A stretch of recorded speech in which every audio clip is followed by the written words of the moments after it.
Hi, this is Jerry McLaughlin, host of Special Ops. Our guest today is Jim Jenkins. He was actually on the scene of the JFK, for those of you who are younger, as John F. Kennedy, the president, on the scene for JFK's autopsy, one of three people in the room. He is the author of The Cold Shoulder of History, the chilling story of the 21-year-old Naval Hospital corpsman who stood at the shoulder of JFK during the Bethesda autopsy. So, welcome, Jim. I'm going to open up with a question that I was curious of. I saw another interview of yours. Was there actually surgery, in your opinion, performed on John F. Kennedy's head and brain before your autopsy that you were present with had begun? I think they came from actually Dr. Humes at the, I guess, top right of the wound, which was, when I described the wound, it's actually where the bone and the tissue were missing. There was a laceration that ran forward toward the frontal bone. It looked as if several tissue lacerations from the wound, or actually from the bullet that had torn the tissue, had been connected surgically. It was a very smooth, almost like it was done with a scalpel. Dr. Humes asked Dr. Berkeley, who was in the gallery, had there been any surgery at Parkland, and he was told no. I did see the laceration. That came into play later. The brain is kind of a difficult thing to explain. I really don't believe that the brain that we took at autopsy was actually the president's brain. Oh my goodness, that is just astounding. Actually, when I think about it, if one or more bullets hit a skull, went through it, and went into the brain, I think significant amounts of gray matter and bone might liquefy or splatter or whatever. So you really wouldn't be able to have a brain that you actually hold in your hand that was fully intact with just a couple holes, as if it was a BB gun or something. Is that correct? That's correct. Actually, Dr. Humes described in the official autopsy a brain with massive trauma. And I think it's been said many times about, the description of half the brain was gone, a third of the brain was gone, a quarter of the brain was gone, all of those things. But the brain that we had at autopsy, it had tissue that was missing in the right back quadrant where the wound was, but it did not have the type of trauma that was described in the autopsy. Or the other day, somebody took a shot at our picture window, and it looked like a BB gun, because a BB on one side put a little hole on it, but it fanned out into a wider opening on the other side of our plate glass window. Wouldn't it be similar to somebody shooting at a skull in your experience? It's exactly the same. That's one of the techniques for determining where the entry and the exit is determined. Usually with the large caliber, and especially with a jacketed bullet or something of that nature, the entrance wound will be small and it will be cupped on the inside. Then the exit wound will be a massive type of thing, because as the bullet transcends the brain, it builds up pressure. And then when it hits the skull in the back, then it blows that out, and all the pressure goes with it too. And part of the brain would be taken away too. Well, it doesn't make sense. It sounds like they got it bass backwards. They're saying the big opening would be where the bullet came in, when in reality it would have been where the bullet went out. It makes no sense to me. Well, actually, it makes no sense to a lot of people. And what they did, what the description was to try to justify that, was that there was a piece of bone that was brought in later, which I never saw, and that it had a indication of entry wound partially in that, and that they had described that entry wound in the back of the skull as being approximately 1 inch to the right of the occipital protuberance, which is basically the knot in the back of your head. And the description they gave would have actually put that within the area where there was missing bone and tissue. So I never saw that piece of bone that they described.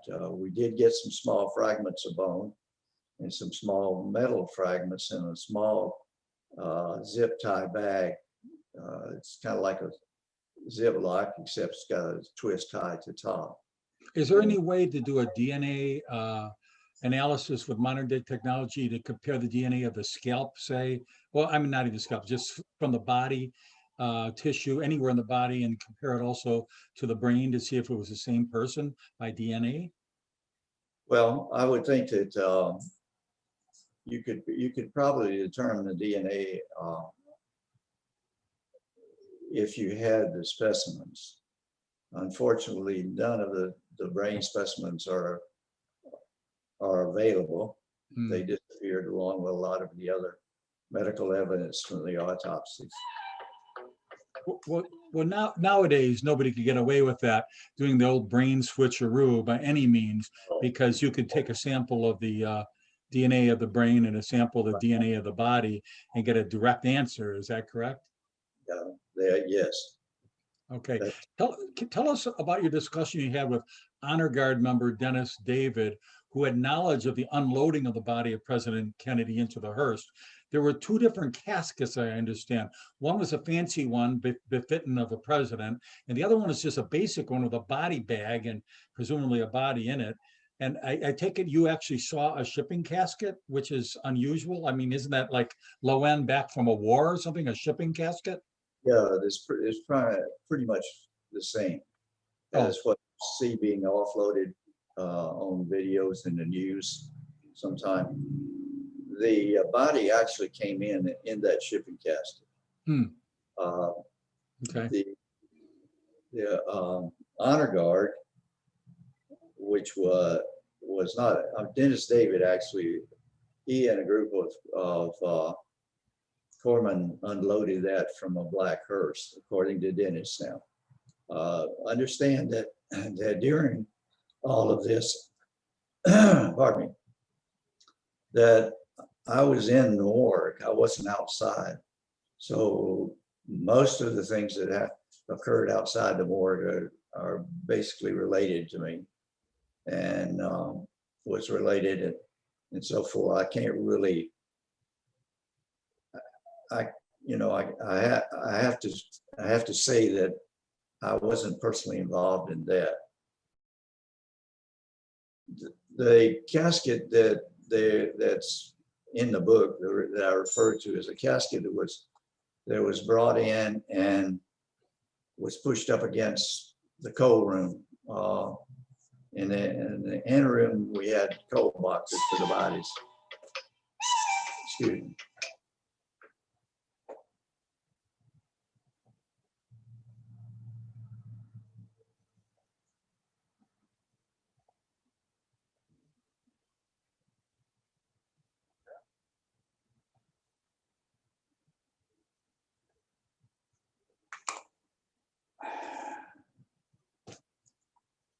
I'm sorry. It's quite all right. This is taped, so it doesn't matter. We'll cut that out. Go ahead. Okay. All right. Anyway, we did, I think that relates back to the fact is that this casket that came in and was pushed up against the coal boxes, we were told, Paul and I were told not to open it and not to log it into the log. And the first class hospital corpsman that was with us told me that it was a Air Force major that was to be married in Arlington the next morning. And we were going to hold him until that because he had gotten too late to be admitted there. Well, years later, was talking to one of the honor guard, Hugh Clark. I found out that they did not do funerals on the weekend at Arlington. So inconsistencies, yes. The other thing about that casket was the fact is that when I left the morgue in the morning, after Paul and I cleaned up and went to Captain Stover's office, that casket was gone when I came back to check the morgue. The casket that the body came in was a shipping casket. Paul, I stayed at the table, the autopsy table, and Paul actually went over to help them remove the body from the casket. Now, I didn't see the body bag. Actually, I didn't see inside the casket at all. There were so many people there that they certainly didn't need my help. Well, how common is it for a body and a head to come in detached, apart from a guillotine or an accident where it literally was detached as a cause of death? I mean, for President Kennedy's body to come in separated from the head, how common is that, and why would that have been? It was apparently what they did in Dallas was, according to what I've talked with one of the nurses there, they actually used a plastic drape to protect the casket from, and that's what they told me. But according to Paul, it was a body bag, and Paul's like me; he should know. We've seen enough body bags. But when the body came in from the body bag or whatever, the curtain, I mean, wasn't the head detached from the body when you first saw it? No. Oh, okay, I misunderstood. There was a No. report of that being separated. Okay, thanks for clearing that up. It was not. The body was placed on the table in front of me. It was wrapped in sheets. The body was wrapped in sheets, and then the head was wrapped separately. Wrapped separately, but connected by the neck still, right? Oh no, the head was still on the body.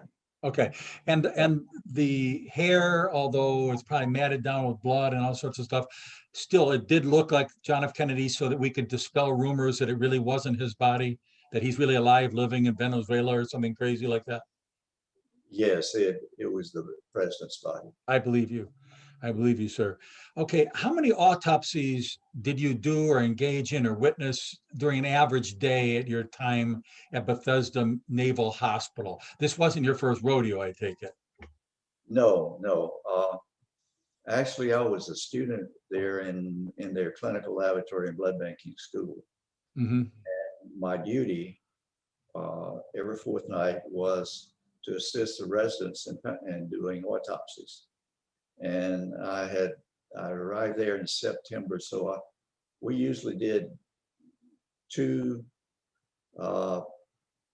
sometimes 3 autopsies a night on the duty nights. It was basically, like I said, that was what I was assigned to as a duty.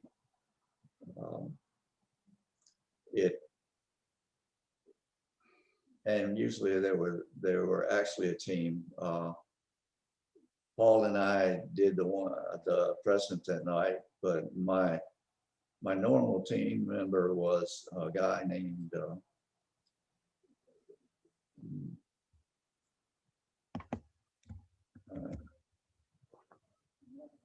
I'm sorry, I can't remember his name at this time.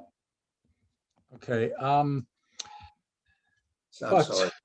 Yes, I know I'm testing your memory. It's been a long time, but all in all, what would you say the strangest thing was that you remember after a half century later here about the whole experience? Well, actually, I think the experience of the autopsy is fairly clear. There are some questions that I have about the time frame. The time frame that I used, because I was writing the book, I used Dennis Davis' time frame of 6:38, I guess, arrival of the body. I personally, be honest with you, I really don't know what time the body came in or any of the times involved in it, because I was too intent on doing what I was supposed to do.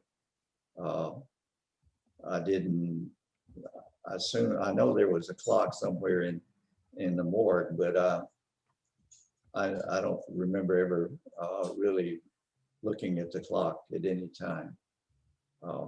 But I used Dennis's time frame because Sergeant Borgen, who was the Marine NCO that was in charge of security outside the morgue or outside the hospital, I believe, that night, his action report said that it was 6:35, I believe. And then some years later, many years later, William Law had talked to a Dr. J. Cox, who was I believe he was the duty officer for the hospital that night. And when he was asked what time the body came in, he immediately said 6:30. So I used that time frame for those three reasons. Okay. Your description of the wounds is quite different than the official autopsy. How would you compare the differences? Well, according to the official autopsy, they were much larger than what I saw. And I actually based my description of the wound on what I saw after the scalp was reflected back from the skull. And I used, and as I said before, my description of the wound is actually where the bone and tissue were missing, not where the fractures were. The only thing I can really think that caused the description, I believe Dr. Hume's description was 13 millimeters, which is around 5 inches. But Dr. Basil's description was 19 millimeters. So, you know, I think people really have to understand is that my description was not an actual measurement. It was, you know, estimate. But my description and Dr. McClellan's description, when we met, were pretty close to what he described and what some of the Dallas doctors described. Well, some of the description was that over half of the president's brain was missing. Was that on the autopsy report or on something else? Oh, on the autopsy report, they had a lot of tissue missing. The description, the physical description of the brain, could not have matched the one that we took at autopsy. Basically, at autopsy, I infused the brain, and the description in the autopsy, official autopsy report, the tissue would have been so traumatized. It was there was a description of a laceration that went from the frontal to the back of the brain that was more than an inch deep. There was a description of the laceration of other thing and exposure of the ventricles. And that would have gone deeply into the brain. There was another description of the suprasagittal canal, which is a canal that runs basically through the middle of the brain, that collects all of the fluids and so forth, and that goes into the spinal cord. That type of extensive damage would have precluded an infusion in the brain, because the formalin would have just basically run out as it went in. Tissue would have not had time to exchange the fluids, the tissue fluids, for the formalin to preserve the brain. Wow. So the brain you handled, you actually physically handled President Kennedy's brain in your hand during the autopsy. And it was pretty much a full brain, but in the autopsy report said that half his brain was missing. And I mean, this doesn't correlate at all. No, it doesn't. And that's there's several reasons that I believe that the brain we took at autopsy was not the president's brain. First, when I first saw the brain, after Dr. Humes took the brain and handed it to Dr. Boswell, it really looked a little odd. And the fact is that the convolutions of the brain seemed to be flat and wider than we normally saw. And they had more of a sheen or a whitish color to them. The fresh brains are usually have kind of a grayish tint to them. How many brains have you seen in your line of work up until that point, and how many have you seen since then? Just so people watching can understand that you're not new at this. Oh, well, a number I can't give you, but at every autopsy, we took a brain and infused it. And usually it was either my partner, Stanley Miller, or myself that would do that. And I would say I was there September, October, November. And I was doing, it's difficult. I did the autopsy every fourth night. That was my duty station. And so we did, I'd say on an average of 2 every night that we had duty. So that would have been every fourth night, whatever the math is. And I'm going to bring up a completely different topic. I happen to have a special needs daughter who's got a trach. She's 12 years old, so I know a lot about tracheas. And you've been on record saying that it's unusual that JFK had a tracheotomy performed, and that it was horizontal instead of the typical vertical type. I would agree with you there. And that it was quite larger than typical. In your hundreds or even thousands of autopsies you were involved with before, have you ever seen a horizontal one before? No. Huh. And had you ever seen one that was jagged like that? Big, like it went out of the way to make a Frankenstein type of a tracheotomy? No.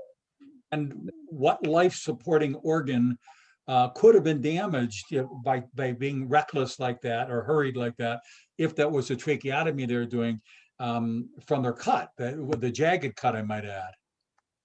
Well, actually, a wound like that would have, I don't think any physician really would have done anything that massive, because you run into the chances of damaging the wings of the thyroid. The reason you do a vertical is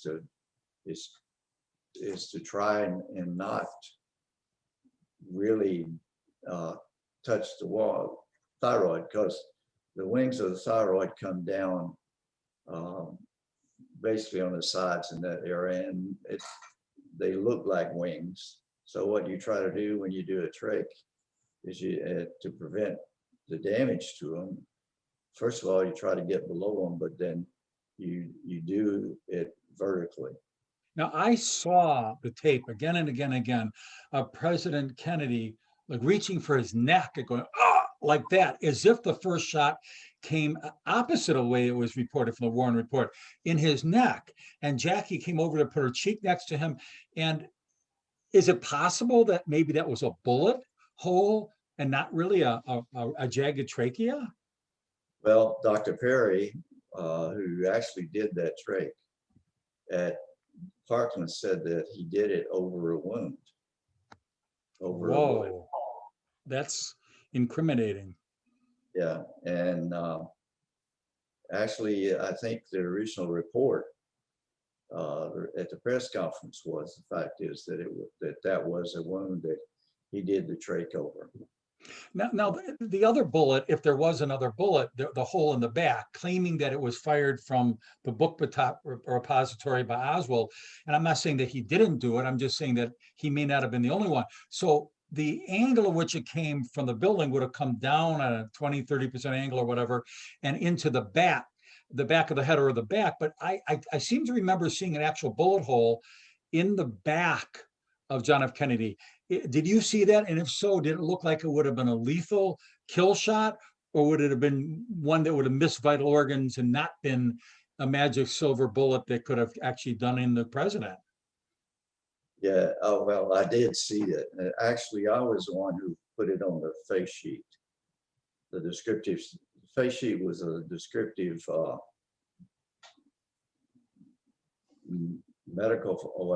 autopsy form, where we did all of the, before we did the autopsy, we did a gross exam of the body. We put all of the characteristic scars, wounds, openings, anything unusual on that face sheet. Now, Dr. Boswell and I did that face sheet. Dr. Boswell described the wounds and stuff to me, and I put them on the face sheet.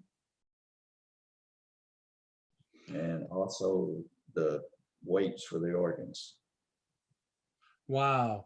So, I mean, in your opinion, was there more than one shot fired? The Warren report said there was one so-called magic bullet that ricocheted around, turned around, and defied all laws of gravity and physics, but they stuck by it and they went through it and examined it again and so forth. A lot of people signed off on it. What's a minimum amount of shots that you say were shot? At least how many? I'll tell you how many wounds I saw. Oh, I'm waiting for this one. Go ahead. I saw the wound in the neck. I saw a wound in the right temple, and I saw a wound in the back,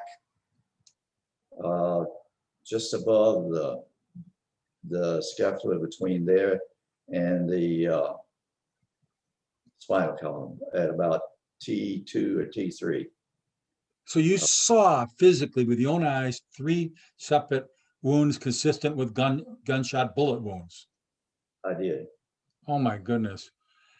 This is I barely even know what question to ask next after that. So, but the one in his back, the one that would have clearly come from the book repository, was that a fatal wound or not a fatal wound in your opinion?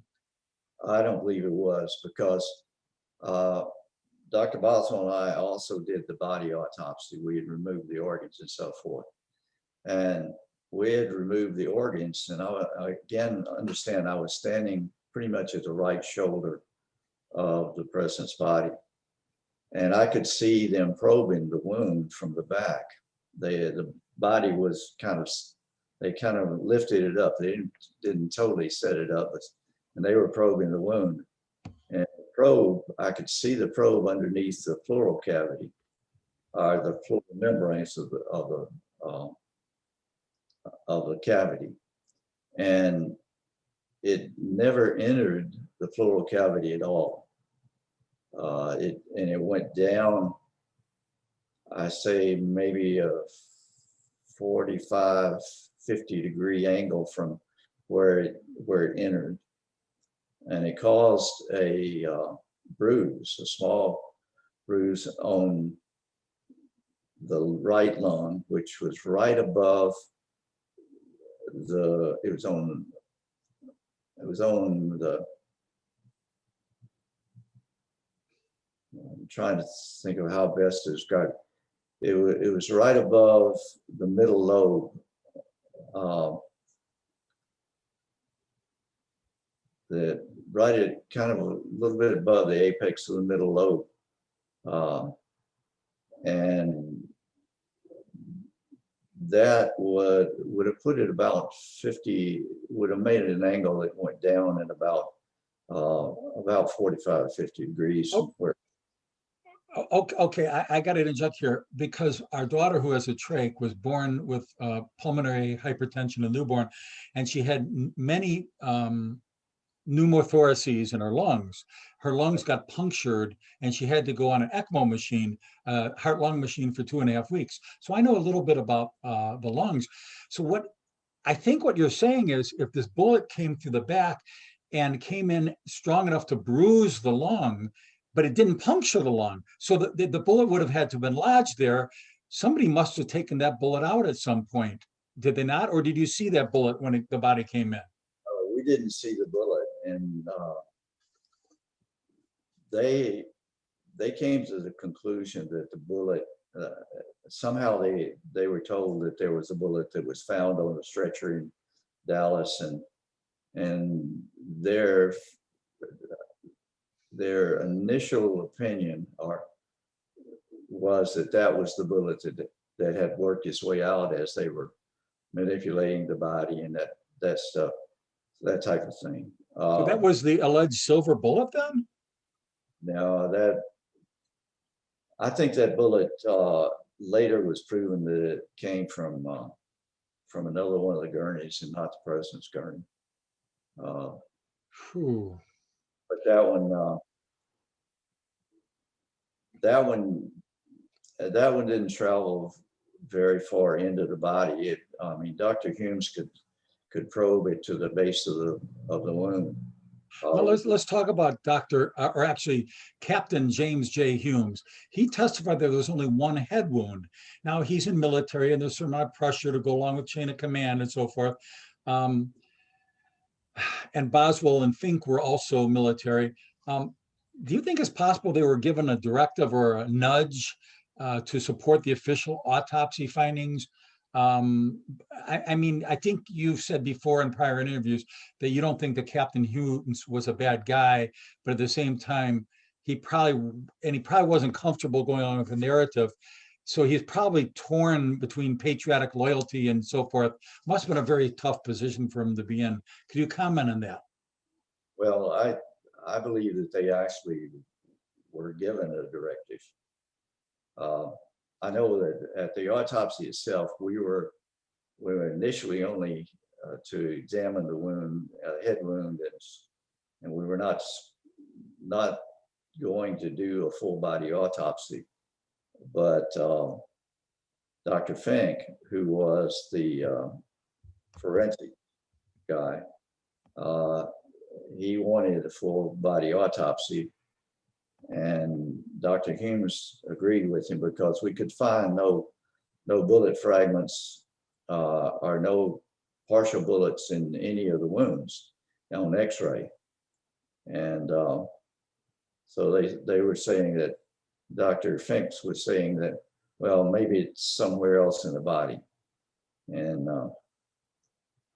so that was pretty much why we did the full body X-rays. I don't remember them doing full body X-rays, but I know that we did X-rays. We did 3 different sets of X-rays because the first one I assisted with, they found no bullet fragments or so forth.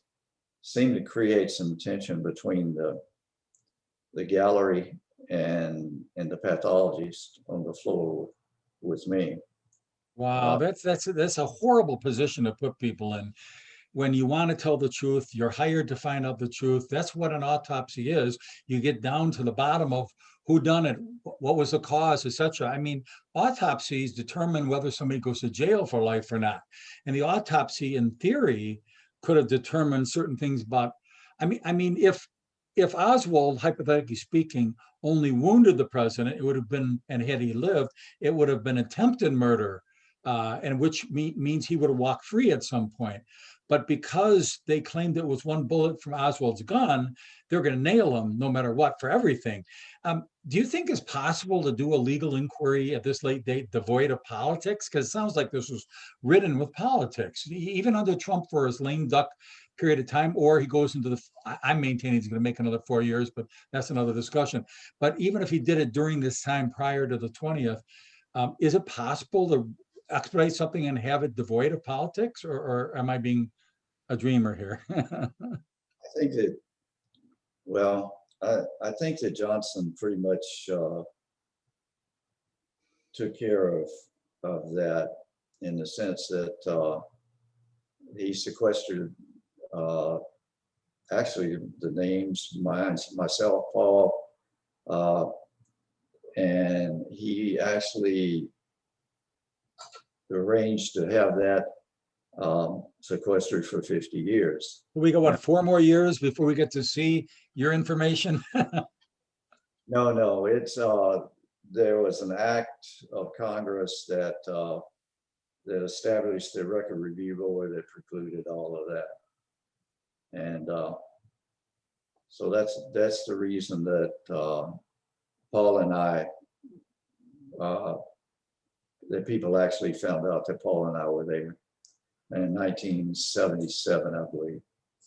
But Dr. Humes and Dr. Boswell, they were both career officers. They were getting close to their retirement, and you know, if they had not, I mean, if you really go through Dr. Humes' testimonies, and actually if you go through the autopsy, the official autopsy, you'll find that there's almost, and a lot of things, there's kind of some spin to them that, you know, you could really understand that he wasn't really,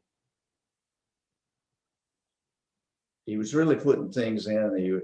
I think he wanted people to question later on, but again, too, that got precluded by the new president, and so I think that they did what they were told to do, to be honest. Wow, this is heavy stuff here. Speaking of new presidents, President Trump, who won and shocked a lot of people within the deep state, if you will, whoever they are. In 2017, I believe it was, Trump tweeted that he was going to declassify the John F. Kennedy files. But we got some information, but the significant information was still redacted. So he seemed to flip-flop a little bit on that. I was wondering why, because he seems pretty bold. And now I understand it's supposed to be fully declassified by October 26, 2021. Tell us about, what do you know about that? That's a very little, but that's, I believe that's the third or the fourth time that the date has been pushed forward. So we don't even know if that's going to be a real date. It might be like kick the can down the road again. Yeah, I think that's, I'm pretty sure that they will kick the can down the road again. You know, don't mind, you don't have to agree with me when I say this. Sometimes hosts bait somebody into something to try to get them to nod their head or whatever. You're perfectly free to disagree with this. But I am the belief that the deep state, whatever that is, whoever they are, has been around for a long time. And I think part of the reason that they don't want the information to come out on the Kennedy thing is it would show people how they operate. It would actually show how entrenched these unelected bureaucrats were back then, and how much worse they are today, and how much they really control government. I mean, even a bold guy like President Trump, for him to back down and not release it all after he said he released it, there must be something powerful and deep about this deep state. What, if anything, do you know about that? And you can skip this one, we'll go to the next question if you'd like. No, actually, I think in my book, I discussed that a little, but it's basically my opinion. I think that the assassination of President Kennedy was the first time that we really saw uh, for a lack of better words, the deep state. We actually it became reality. And with Johnson, basically shut everything down.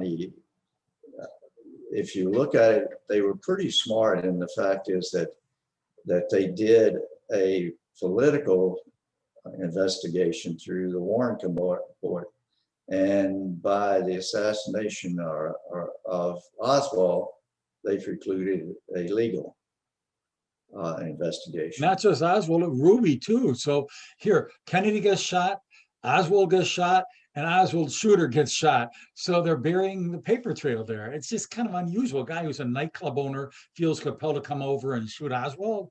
I mean, give me a break. That didn't pass a smell test back then. It doesn't pass the smell test today. No, it really didn't. And, so I think that, like I said, that was the first time that we, the people, got a glimpse of what the deep state was and what our government could actually do.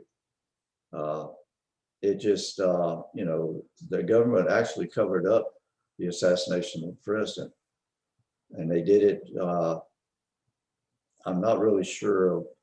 I want to say what Bobby Kennedy had in mind whenever he sequestered all of the physical evidence from the autopsy, and it was later was forced to turn it over to the archives, and then the brain, all of the microscopic tissues and so forth that we took, all of the tissue that we took from microscopic exams, all of that disappeared. Wow. Somehow it doesn't shock me. In your opinion, I'm kind of pinning you down here. Again, if you don't want to answer, you don't have to. But in your opinion, who are the two people in the United States government back then who would have benefited most from the JFK assassination? Forgive my cynicism, but if you were to pin it down, who would you say they might be? I would say Johnson and Hoover.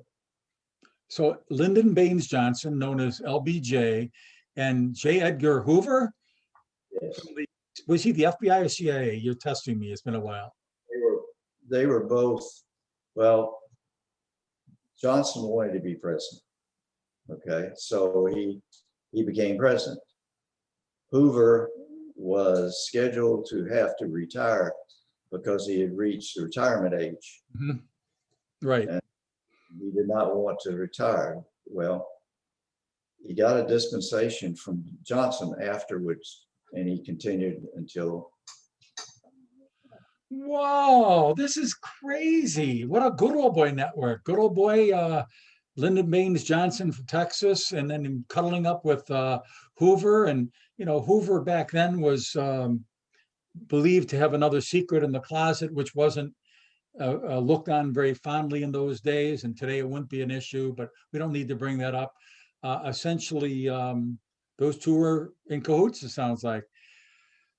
Now this one I can't claim credit for. I saw this in an interview that you had done before, that it was said, the fastest way to become a billionaire is to marry one, but the fastest way to become president is to bury one.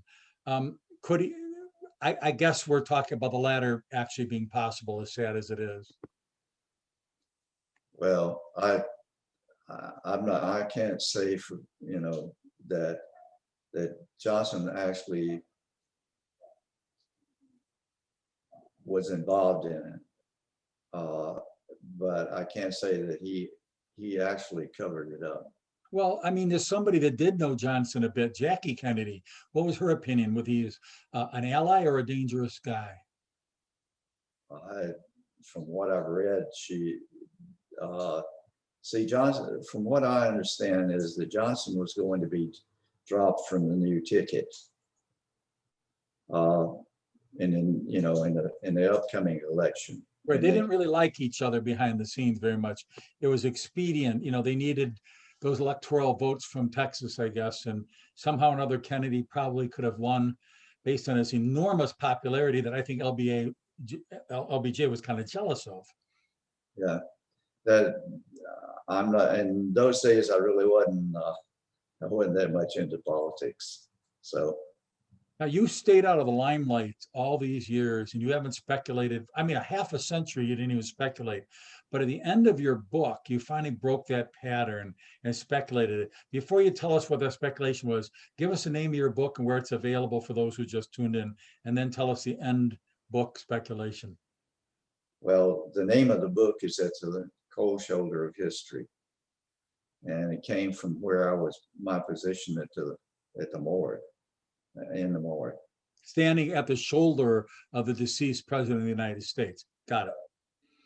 And the book is available from Trendy Publishers, Amazon. If they would like a signed copy of the book, then I have a, let me see, I have a post office box on, it's Lori Law Productions, post office box 1084, Prineville, Oregon, 97754. Got it. Thank you. The official autopsy report said there was an entrance wound, I think, in the back of Kennedy's head. Did you ever see that? And in your opinion, did it exist? And if you were looking at this brain and they wanted to substitute brains, why wouldn't they just stick a hole right there to make it look like there was a wound there, an exit? Well, yeah, that's the big controversy.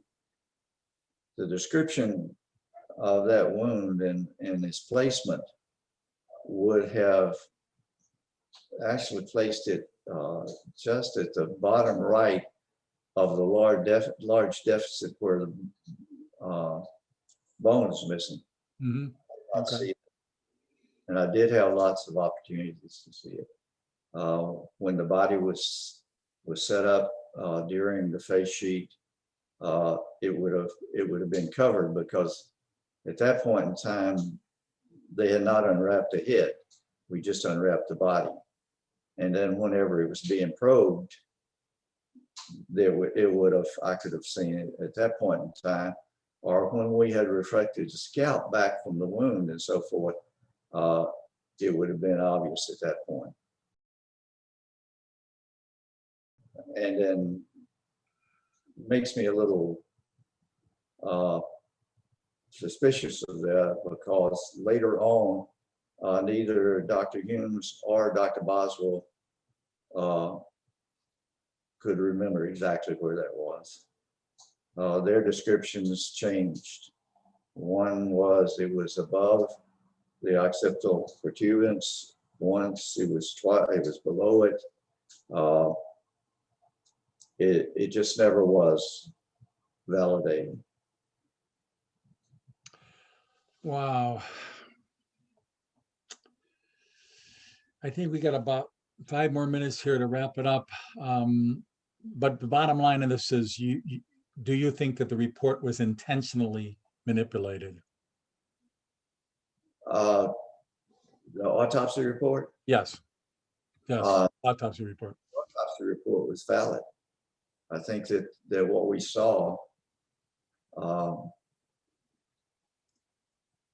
okay, let me take the head wound in the description that Dr. Humes gave. The measurement on it was 13 centimeters. The measurement was taken after the scalp was reflected. Now, the whole right side of the head was malleable. You could kind of move it around with your hands. And that was because the skull had been fractured, but it was still being held together by the scalp. And as we reflected it, the scalp, some of that bone came away from the scalp, fell in and enlarged the head, the wound, basically along the laceration line that we talked about earlier. And I believe that may have been where the measurements came from. I don't know for sure, but I know that when the head was unwrapped, it was extremely difficult to tell where the borders of the wound were because of the massive clotting of blood, hair matted, and serum. So that's the only thing that I can think of that caused the differences. But it was a considerable difference there in the wound. And the Okay, autopsy, go ahead. pardon? I'm sorry, I interrupted you. Proceed. Well, the autopsy itself, the brain description in the autopsy would correlate better with what the Parkland doctors described than what I actually saw in the brain. When I turned the brain upside down, put it in the sling to infuse it, the cerebellum really, I didn't notice any major or any damage to the cerebellum. So you were looking at a brain that was fully intact, but everybody who saw this would talk about, a third of his brain getting blown off and whatever. And in fact, when we saw the shot again and again, looking at those films, it looked like there's a flash of light. It was like almost like it glowed in the dark. What was that when you look at those films of the actual assassination? It looked like light coming out of his head. Well, actually, it was probably tissue and fluids from the brain. Now, the brain that we took at autopsy did have some brain missing, but it was not close to half or a third of the brain. It was just, and then of course the brain itself presented an area in that area. It was kind of, I guess for the best description would be, it's kind of a jelly type thing. When you traumatize brain tissue, it has so much fluid in it that it kind of gels like that, of course, and you get your clotting and factors and so forth. So whoever put this story together expects us to believe it as if we got jelly for brains, it sounds like. I don't believe it. I mean, I have never done an interview with anybody on JFK before. I've avoided it because, so many different people step up to a place and say, well, I'm the one who killed him, or I'm the one who killed him. But what intrigued me about this potential interview with you was that this, from a medical perspective, somebody who literally held John F. Kennedy's brain, or what was purported to be his brain, in his hands, and you definitely saw the face and the scalp and the features on the outside, apart from the brain, so you knew it was John F. Kennedy, and you also saw the body there. So you're the last remaining person alive who stood by John F. Kennedy during this autopsy. I think you're the last surviving member, are you not? I believe so. There were 5 of us, and nothing else at all. Well, I'm glad we got a chance to get this as part of the record. I certainly hope you live to see, and I live to see the day when they declassify the rest of this, supposedly next year. And maybe at that point, the deep staters will feel so entrenched and nothing could stop them. And they might think, what's the difference anyway? Nobody could do anything about it. We'll let it get released. What do you think we would see if it was indeed released in terms of those redactions that we don't know what's behind those black blockout areas of the report, of the many pages, 1 million pages or something incredible. I don't know, many thousands of pages, but the stuff that they don't want us to see. What do you think we would see? I know it's speculation, but give us your best guess as we close this interview. I really can't say. I know that it would probably, well, I know it would reflect the fact that the Warren Commission was a political investigation as opposed to a realistic inquiry. Even the House Select Committee was,